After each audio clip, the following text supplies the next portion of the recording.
Good evening guys. और जैसे कि ना आपने लास्ट वीडियो में देखा होगा, मैंने त्विषा शर्मा की बात करी थी।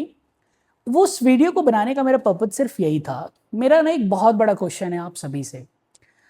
मतलब मैं इतना बड़ा नहीं हूं कि मैं इस बारे में बहुत ज़्यादा बातें कर पाऊं, लेकिन ना मुझे ऐसा लगता है कि इस चीज़ के बारे में बात करना बहुत ज़्यादा ज़रूरी है। और मैंने ट्राई करा खोजने का, और मुझे इस बारे में वीडियो नहीं मिल पाया। मैं खोजने की कोशिश कर रहा था मैं, बट इस बारे में वीडियो नहीं फाइंड कर पा रहा हूँ कि आखिर इंडिया में इतने मैरिजेस फेल क्यों हो रहे हैं। आखिर इसका रीजन क्या है कि वाई वी मतलब बहुत सारे मैरिजेस फेल हो रहे हैं। आपने ब्लू ड्रम क्रीक केस देखा, पूरी सोशल मीडिया पे हमने उसका मीम बना दिया, ठीक है। बहुत ज़्यादा चीज़ें हुई। फिर हम ऐसा यूजुअली हर साल में केस देखते हैं ना कि लड़की की बॉडी को पीस में काट के उसको हमने फ्रिज में रख दिया। मतलब आप सोच के ना, मतलब अगर आपने बहुत ध्यान से इस बात को सोच लिया ना, तो you not be able to eat. इतनी हीनियस तरीके के केसेस है। और तुषार शर्मा के केस हमने देखा है जिसमें वो लगा कि सुसाइड किया उन्होंने। आई डोंट नो क्या है वो, नहीं पता हमें। जब तक इन्वेस्टिगेशन हो रही है हम इस पर कोई एलिगेशन या फिर कोई चीज़ नहीं लगा रहे।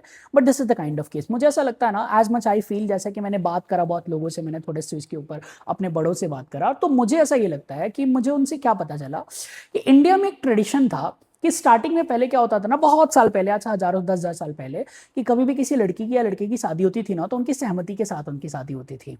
फिर बीच में एक ऐसा पीरियड आया मेडिवल टाइम पे, ये सब खत्म हो गया। शादियां जो है वो डायरेक्टली हो जाती हैं, जिसमें लड़के लड़की एक दूसरे को देखते भी नहीं है। और वही माइंडसेट मुझे लगता है कि आज भी इंडिया के 50 से 60 या 70% गार्जियंस के ऊपर हावी है कि वो अपने बच्चों के डिसीजन लेते हैं, उसमें कोई गलत बात नहीं है। लेकिन मुझे ऐसा लगता है ना कि गार्जियंस को ये बात अब अंडरस्टैंड करने की जरूरत है कि इस 21st सेंचुरी में ना बच्चों को आपको थोड़ा फ्री हैंड देना पड़ेगा। आपको ये समझना पड़ेगा कि अगर देखिए, अगर कुछ आपके बच्चे का कोई सीन नहीं है तो कोई इशू नहीं है, लेकिन अगर ऐसा कुछ भी पॉसिबिलिटी है कि आपका बच्चा किसी दूसरे पर्सन को पसंद कर रहा है ना, तो आप उस पर जबरदस्ती मत करिए।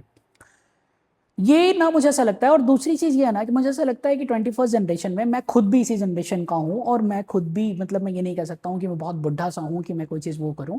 लेकिन रियलिटी ये है ना कि अभी के बच्चों में ना कॉम्प्रोमाइज़ करने की जो पावर है ना वो ख़त्म हो चुकी है। पहले क्या होता था ना कि अगर मेरी मदर है, आपके आप लोगों की भी मदर फादर जो होंगे, जो बड़े लोग होते थे ना, उनके अंदर कॉम्प्रोमाइज़ करने की जो कैपेसिटी थी ना वो बहुत ज़्यादा थी।